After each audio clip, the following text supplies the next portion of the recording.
Halo teman ngoceh, kembali lagi di konten ngoceh, tempatnya gua ngocehin apaan aja, suka-suka gua sama siapa aja. Dan kali ini gua ditemani untuk ngoceh bareng dengan seorang karateka, pelatih karate, ya kan, yang membentuk anak gua menjadi seorang karateka juga, yaitu Sensei Safril Irawan. Halo Sensei. Hos, Halo. Assalamualaikum warahmatullahi wabarakatuh. Waalaikumsalam warahmatullahi Nah, wabarakatuh. sehat ya Mas Rio ya bersama keluarga. Sehat, sehat alhamdulillah. Masih waras Sensei. Amin. Amin. Yang penting Sensei, tetap kita menjaga kesehatan ya. amin. Siap, siap. Amin, amin. Sensei, Rio langsung nanya aja Ya, nih. oke. Eh, ada apa dengan perguruan kita nih Sensei?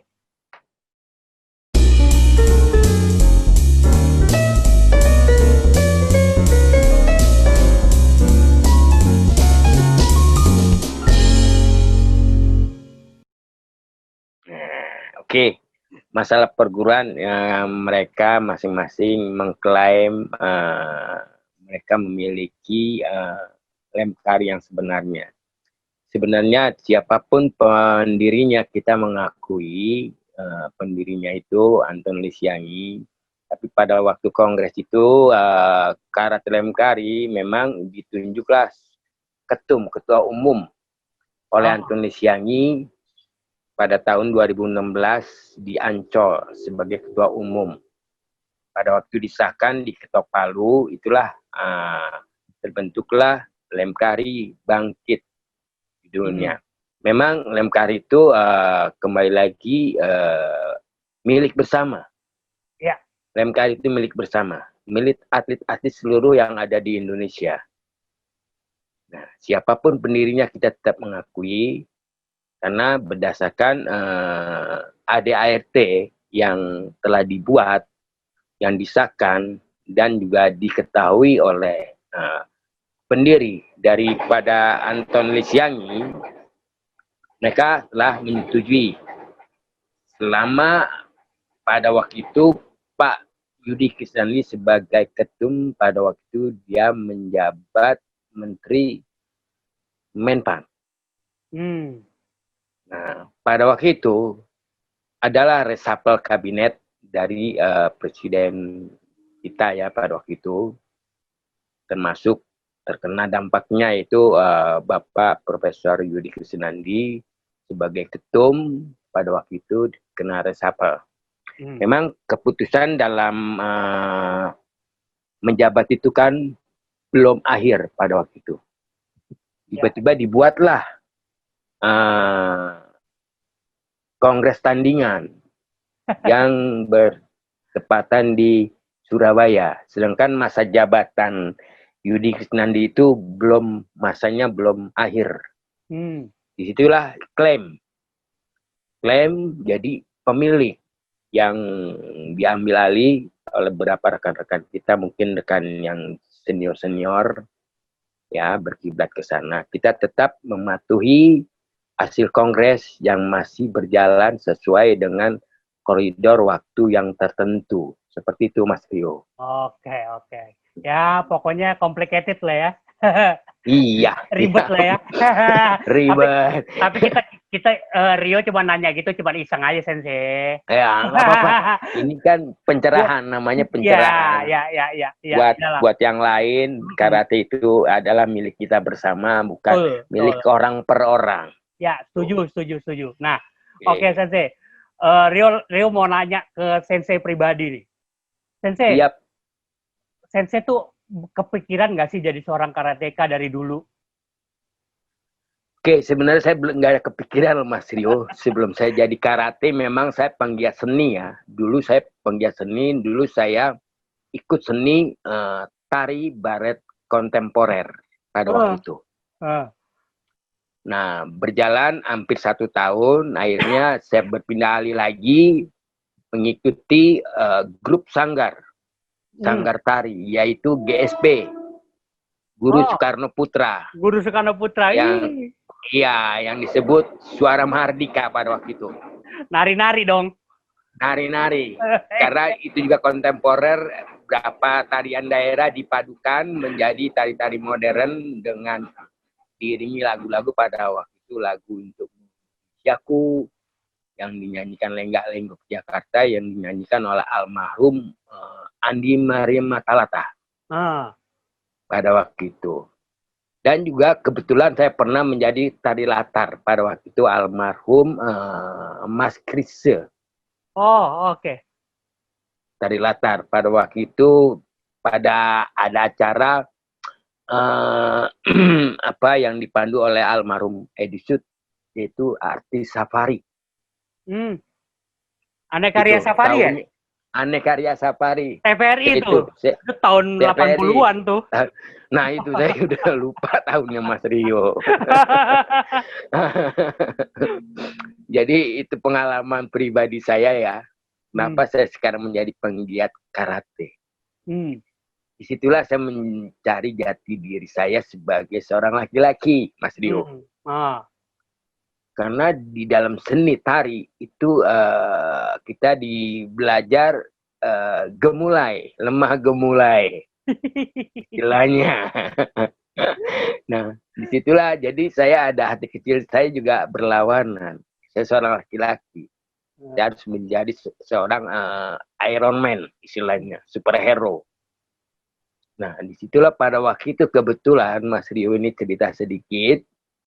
Saya datang ke Gelanggang Jakarta Timur sebagai tim penilai lomba tari daerah.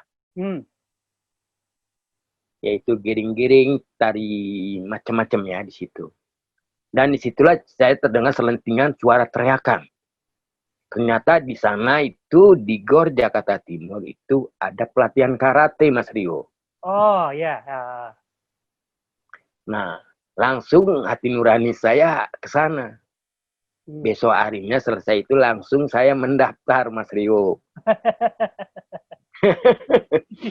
Diterima. Nah, itu akhirnya ya mau nggak mau saya harus punya mental yang kuat.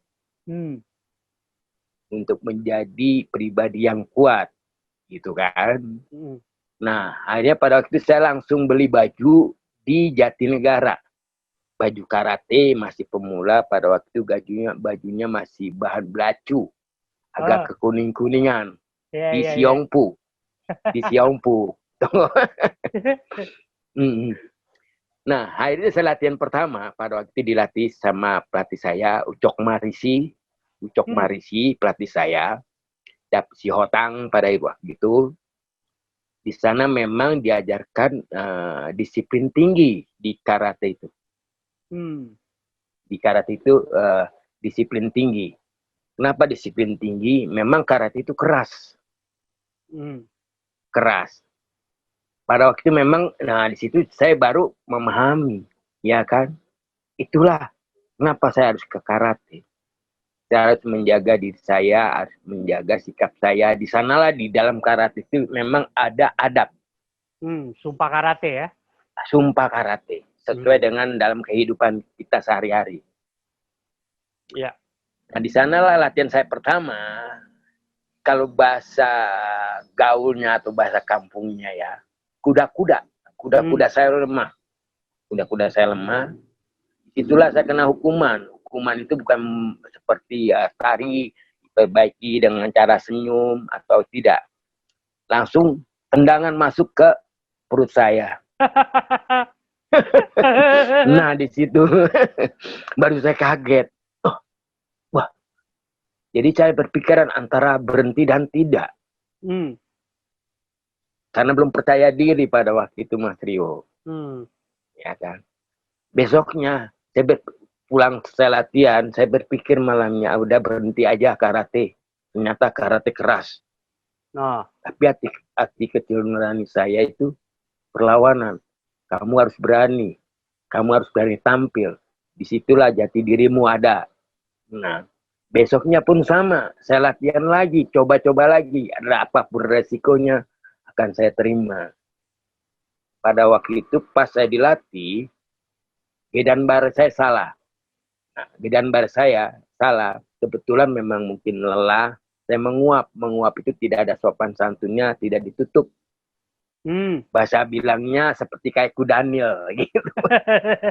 Nah, disitulah adab sopan santunnya. Tiba-tiba saya disamperin sama pelatih saya. Disitulah saya masuk pukulan ke arah perut. Kaget saya. Nah, disitulah adab dari karate. Nah, disitulah mulai saya hobi dalam karate. Dari mulai sabuk pemula, itu saya udah mulai, pas saya naik tingkatan, mulai sedikit hobi menyukai karate. Oh, inilah karate. Berarti karate bukan sekedar untuk gagah-gagahan, karate untuk membuat jiwa yang kuat. Seperti itu. Kuat itu dalam arti bukan kuat fisik juga. Mentalitas kita yang kita terpa dalam diri. Seperti itu, Mas Rio. Ya. Seru. Sampai akhirnya sekarang melatih nih, Sensei. Nah, dalam konteks melatih nih, Sensei. Ini kan lagi pandemi nih, Sensei. Waktu kita udah dari bulan Maret lah ya, semua pasti tentu akan terdampak lah. Nah, gimana nih, Sensei? Sensei melatih murid-murid Sensei nih, kohai atau murid-muridnya selama pandemi ini.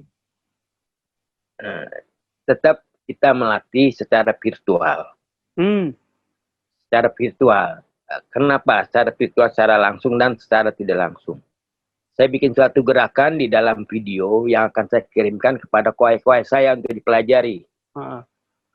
Seperti gerakan-gerakan dasar yang dinamis. Yang harus pelajari. Dan juga dia harus membuat juga suatu contoh video yang selama saya pelajari dan harus dikirim ke saya. Dan saya harus lihat. Nah, seperti itu. Perkembangannya selama pandemi, ya kan. Jadi nggak harus, karena apa? Kita berolahraga itu melawan untuk meninggikan imunitas kita lebih baik lagi. Ya. Untuk menjauhi daripada virus corona itu. Seperti itu, Mas Rio. Oke, siap. Nah, Sensei, setiap istilahnya kan, atlet karate atau penggiat karate itu kan ada spesifikasinya. Maksudnya ada yang emang fokus main di kata itu jurus ya. Ini buat teman-teman ngoceh, buat gambaran aja mungkin yang nonton ini kan pasti di luar banyak di random nih.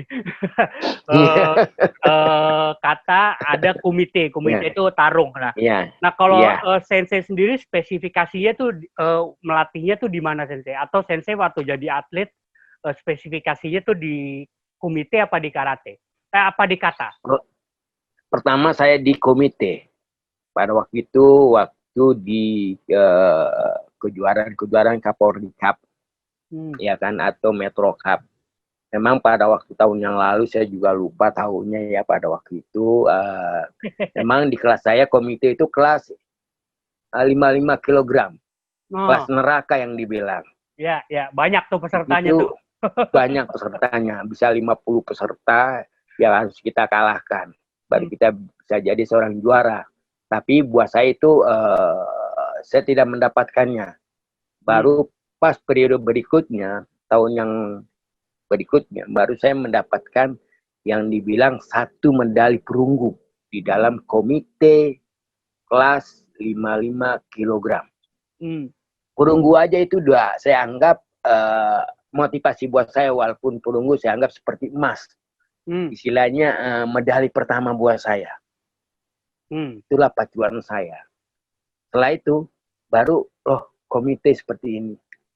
Nah, jadi kenapa saya harus komite? Jadi saya beralih lagi dan saya juga harus fleksibel, bukan di komite aja. Dasar komite itu ada di dasar kata. Basicnya di kata. Mulailah saya mendalami kata dengan dilatih oleh, pada waktu itu saya masih di Jakarta Timur ya. Pada waktu itu pelatih saya Ucok Marisi, Dapi Siotang sebagai atlet komite, saya dilatih sama mereka. Ucok Marisi itu pelatih saya dalam segi kata pada waktu itu. Turun sekali pada waktu kejuaraan Maisa Cup. Oh iya, Maisa Cup. Lupa saya tahunnya. Sekarang udah nggak ada kayaknya Maisa Cup ya. Setelah itu baru saya beralih pindah ke suatu perguruan. Kenapa? Pas selesai lulus sekolah SMA, tiba-tiba ada suatu perusahaan atau pimpinan yang menawarkan saya kerja. Suatu perusahaan yang ternama yang ada di Jakarta Pusat, tepatnya di Jalan Gajah Mada. Di situ. Itulah saya mulai masuk di perguruan yang sekarang ini. Yang sekarang ini, yang saya jalankan. Tapi tetap saya ada rasa sopan santunnya kepada pelatih saya pertama. Saya mohon izin.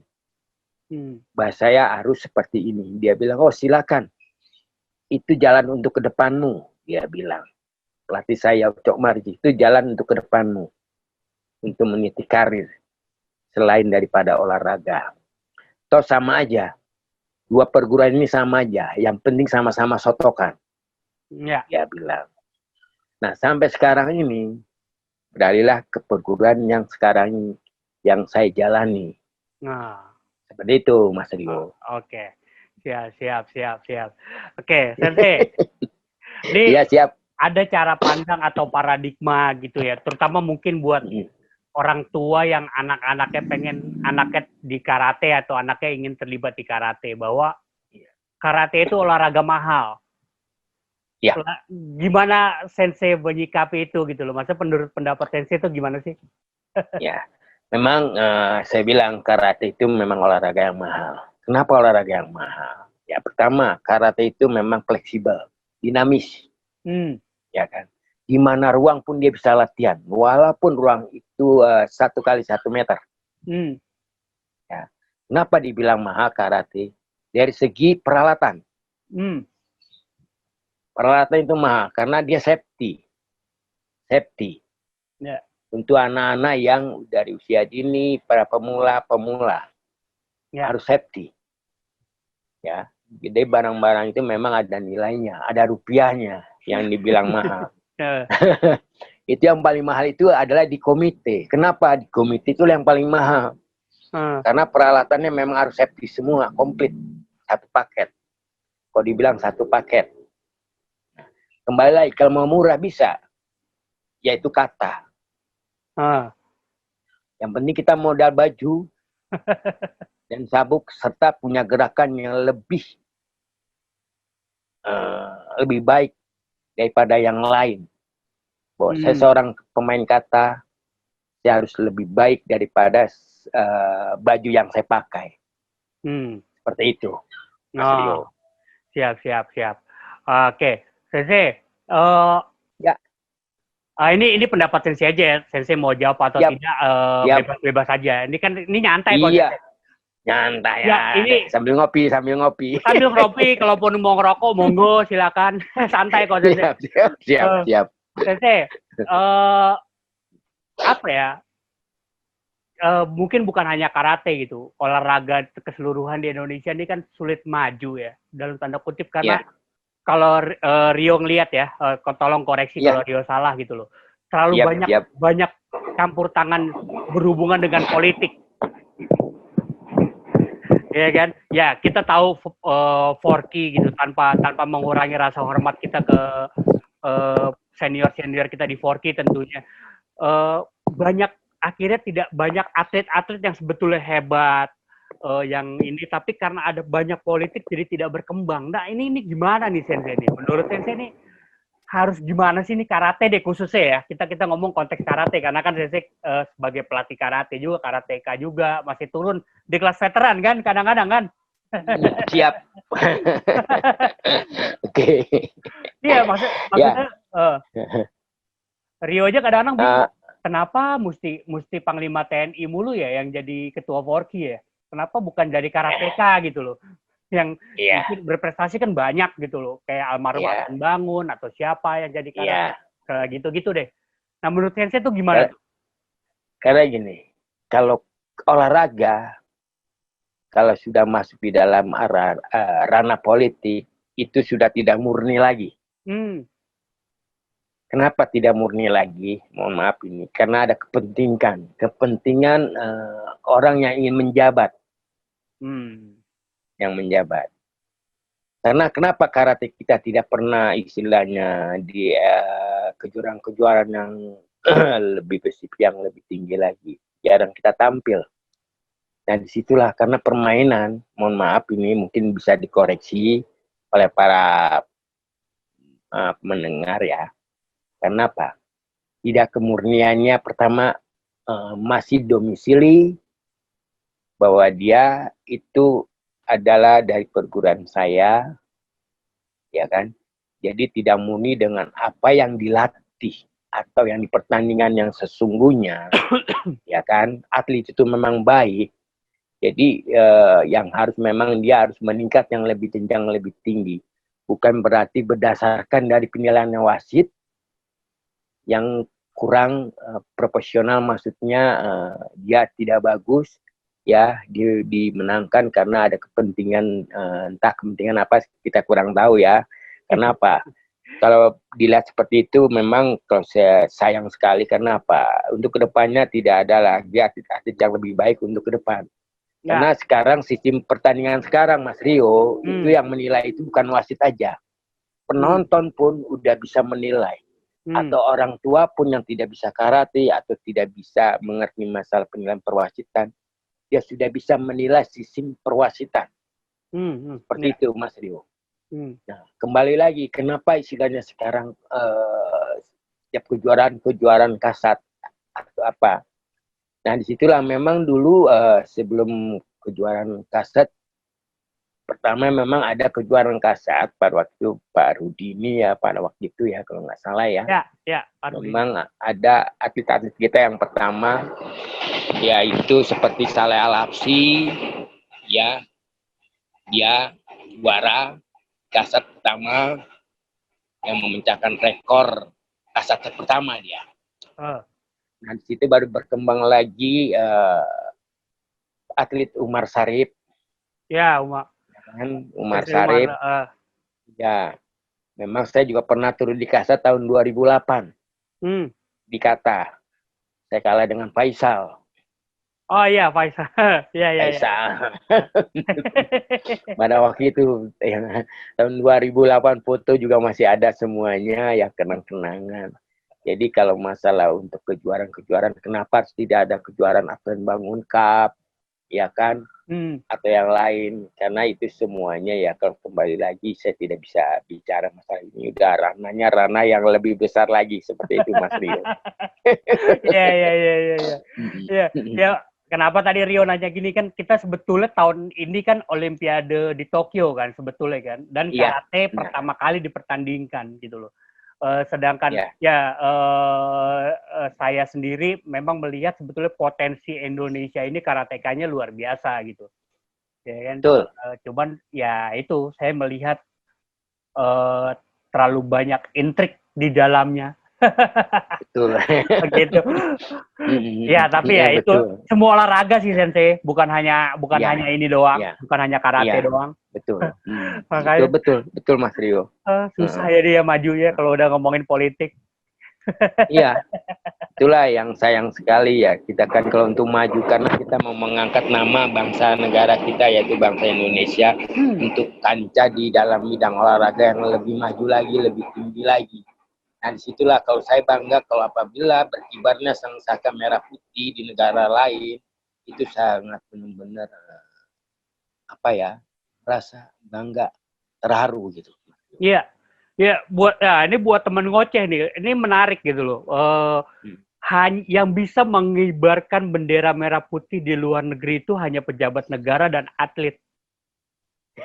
Ya, betul. Bener gak Sensei? Ya kan, bener. Ya maksudnya betapa kita kalau kita lihat bulu tangkis bertanding di mana atau waktu zamannya Susi Susanti mungkin Alan, betapa kita merindingnya bendera kita dikibarkan gitu loh. Dan itu hanya bisa dilakukan atlet sama pejabat negara tentunya. Betul. Kalau kayak saya sutradara nggak ngaruh, nggak bakal ada naik tuh, mau menang Oscar juga nggak naik benderanya. Ada bendera. Ya memang itulah satu kebanggaan buat atlet-atlet kita mengharumkan nama bangsa. Sekarang kan dulu kan kalau saya pelajari zamannya eranya Kemenpora siapa, yang namanya bonus itu sangat kecil kalau saya lihat, ya kan? Oh. Kalau sekarang mereka yang mohon maaf, atlet-atlet sekarang memang mengejar bonus, di samping itu juga adalah untuk masa depannya. Jadi antusias mereka untuk ke depan itu lebih baik, apalagi diimbangi dengan berkibarnya sangsaka merah putih kita di kancah luar negeri, kancah dunia lah istilahnya itu. Ya emang miris sih. Ya mudah-mudahan kedepannya jadi lebih baik. Waktu itu Rio pernah juga tuh sama kohainya Sensei nih sama Sofi naik taksi yang nyupir perempuan, seorang wanita. Ternyata dia atlet nasional, 12 kali menang di SEA Games. Jadi supir taksi Sensei. Ya itulah. 12 kali loh. Medali emas. Emasnya nggak bisa dijual kata dia. Benar Mas Rio, prihatin kita juga banyaklah, jangankan karate, kayak seperti petinju kayak Elias Pikal atau apapun ya, nasibnya juga seperti itu. Ya itulah, ya masing-masing mungkin jalannya atau rezekinya gitu, Mas Rio. Iya. Saya jadi ingat kalau bicara masalah kohai saya, ya Ibu Sophie, mohon maaf ini, saya juga kadang-kadang ada, jujur aja, jadi teringat gitu. Yang saya latih, ibu ini benar-benar semangat. Ibu Sophie ternyata baru saya tahu kalau Ibu Sophie itu istrinya seorang sutradara. Saya baru kaget. Nah, Sophie, ya saya masih ada istilahnya ada ikatan saudara sama Mas Rano, bla bla bla. Itu ada suatu kebanggaan buat saya pribadi. Karena saya melatih juga berarti bukan melatih orang lain, dan juga saya melatih ada orang-orang yang keturunan. Nah, seperti itu. Nah, jadi saya mengingat dari Ibu Sophie, istilah murid kohai saya ya. Saya bilang sekarang udah hajah ya. Alhamdulillah mereka udah hajah ya. Udah hajah. Udah hajah ya kan. Alhamdulillah sudah diaminkan mungkin cita-citanya dalam hati pada waktu itu, saya tidak tahu ya.